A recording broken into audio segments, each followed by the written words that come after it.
Good evening, ladies and gentlemen. It is 7:05 p.m., which means it is time for the Day 9 Daily.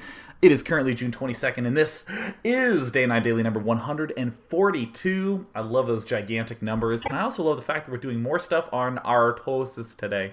So we did a three-part special last week about Braddock and his awesomeness. We're doing a three-part special this week on Artosis. So of course we have a Protoss superhero lined up for next week, because that would be silly if I just did Terran and Zerg and was like, yeah, if you play Protoss, then, you know, whatever, you don't get to have any cool stuff about you. No, you poor little Protoss souls. I have much love for you fine folks. As, this is going to be an interesting fact for many of you, Protoss was probably my favorite race in Brood War. Even though I played Zerg for like 8 years, Protoss has a special place in my heart because of the Scout. Oh, what a glorious unit.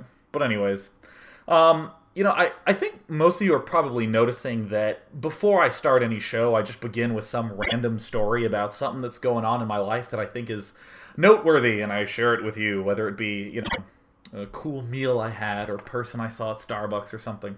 But increasingly, more and more, all my time is spent, you know, like doing casting-related things. And there are associated stresses that come along with being a caster. So, for instance, you know, I will have just gotten out of the shower. I'm kind of groggy. You know, I'll hang the towel up, so I'll just be in my room, like, naked, and just scratching a little bit, because it's early, and that's what you do. Except, you know, because I've gained weight, and I have, like, a gut, you kind of reach under the gut and scratch. I feel sort of good and everything. I'll put my hands on my waist, and I'll just be like, now, I know I laid out a clean pair of pants, but I don't see them anywhere. And then all of a sudden, I'll see that the blue light on my webcam is on, and I'll go, oh my god, am I streaming? I literally cannot tell you how many times I've had this crisis where I just go like, I'm streaming? Like, what dumb activity was I doing in my room that the entire internet is seeing right now? But as it turns out, you know, my webcam's being, you know, silly, so... The crisis was averted then, but I'm certain one of these days you're going to end up seeing Day 9 just wandering around, bumping into walls, me in my natural habitat, you know, maybe making a mating call or something like that. It'll get narrated by David Attenborough, Life in the Day of Sean. But anyways, none such things have happened at this point, so we're going to jump right into our game about Artosis. As you know, I am an avid fan of our good friend Artosis because he is quite a funny lad. So this is Artosis spawning at the top. He is the blue Zerg, and at the right we have Promise spawning as the red Zerg. So in this video series, the first part we did a little Zerg vs Protoss action of Artosis about him just dealing with crazy situations. Him just, you know, having a lot of early aggression and then steering himself back on the path of a normal, good, solid build. And yesterday, we took a look at Artosis's play against Terran, a very interesting, new, funky style that allowed him to have a very solid mid-game and all that good stuff. And here we're taking a look at just a sweet Zerg vs. Zerg. It's going to open up in the style typical of many Zerg vs. Zergs, which is going to be a lot of Ling, Baneling stuff, but we're going to see some amazing things evolve. So this will be, instead of pure analysis and commentary, it'll be a little bit more commentary as well, just a little bit more, ooh, isn't that cool sort of stuff. So everything's pretty normal at this point. I will note that Metalopolis is an unusual map for Zerg vs. Zerg because of the half-map split. You're almost encouraged to be passive because, I mean, just look at the mini-map. We have Artosis here, and when he takes his natural expansion, he's expanding away from his opponent. And when he takes this back base, he's expanding away. And in fact, every single base that he takes expands away from his opponent. And as a result, is pretty safe. Ends up being pretty damn good. Pretty damn safe. So either way, we have Promise making an extractor before he ends up making his spawning pool. Very typical, very ordinary. Likewise, Artosis making extractor before he makes his spawning pool. Artosis made his extractor actually way before he made his spawning pool. And I actually like this quite a bit. Getting up, you know, enough gas to get the spawning pool, and then already stockpiling gas for Banelings, because you want to have a lot of Banelings when you do these Baneling busts. Zerglings are increasingly weak, but, you know, you get the Zergling speed anyways, because if you have Zergling speed and your opponent does not, you can wrap around his lings faster and better, and all that sort of good jazz. So we do see Promise doing almost a similar build, but if we open up our resource counting station, we can see that Artosis is a little bit ahead in terms of that gas. He just started it a touch earlier, but either way, Artosis' timing a little bit better. He's getting his spawning pool. Look at that. Right as it finishes, he's able to get the gas for the metabolic boost. And his queen's popping out, and then there's some Zerglings popping out. So for any of you who did not know, this was played on the Asia server. And on the Asia server, every player is thinking, now how can I end this game in 5 minutes or less? Seriously, you will never meet a server of the 3 you could possibly meet. You will never meet a server that is more insane and aggressive than the Asia server, just like absolute bonkers aggro. And here is the build that is pretty much 99.999% of Zerg vs. Zergs on the Asia server. Oh, look, I can make a Baneling nest very quickly. So there's a Baneling nest going down. And what Artosis is doing is he's going to rally Zerglings here. Promise is blocking his ramp as early as he can with his queen.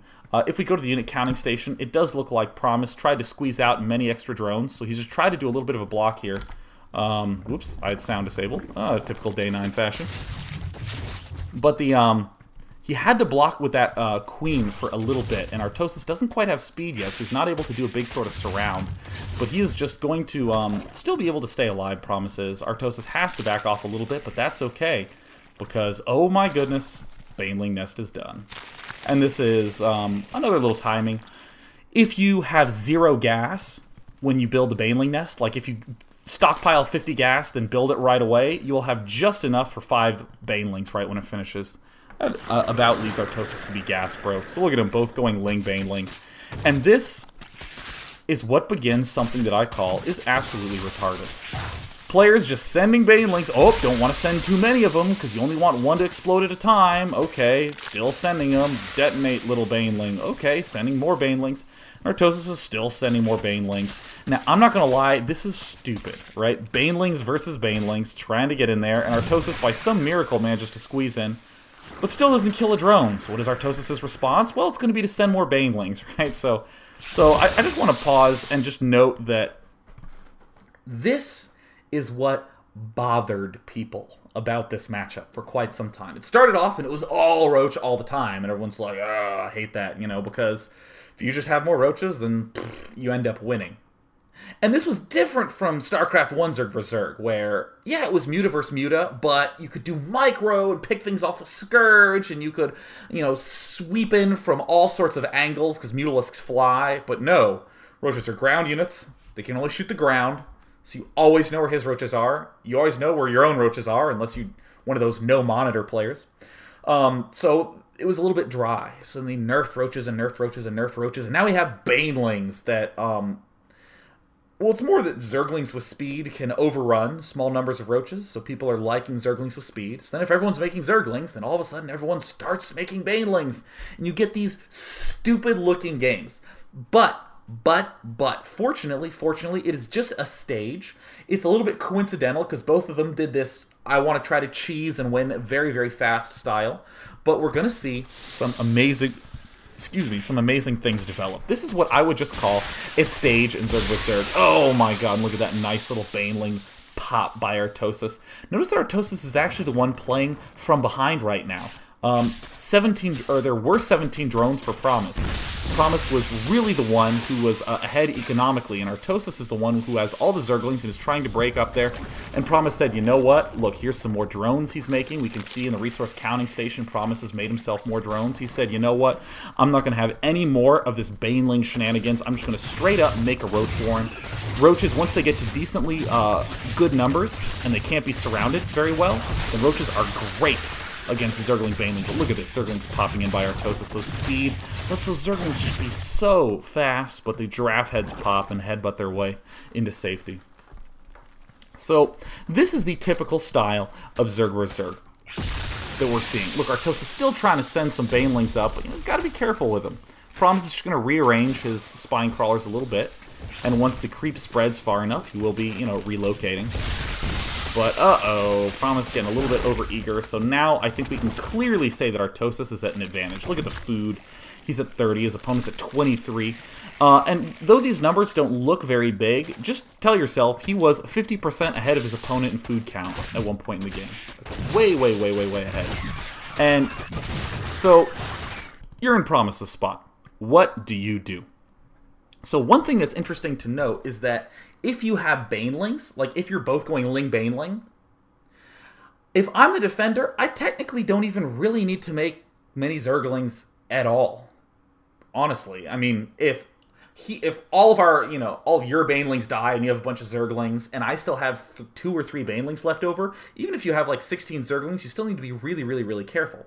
So all your Zerglings should be devoted to Banelings if you're in Promise's position, which he correctly does so. So here we see some Banelings popping out. He wanted to go up here to maybe get off this nice little meaty pack, and he manages to get a lot. So nice, good little securing. Promise can try to make some roaches up here, but this is an ugly spot. Artosis still taking out more stuff. So, what do you do as Promise? Your food's almost double. Okay, so I think anyone acknowledges that that's bad. Going to the unit counting station. Promise is actually behind a little bit. We see that he has 13 drones, and Artosis does have 14, so just a little teensy-tiny bit behind. But this is the problem with going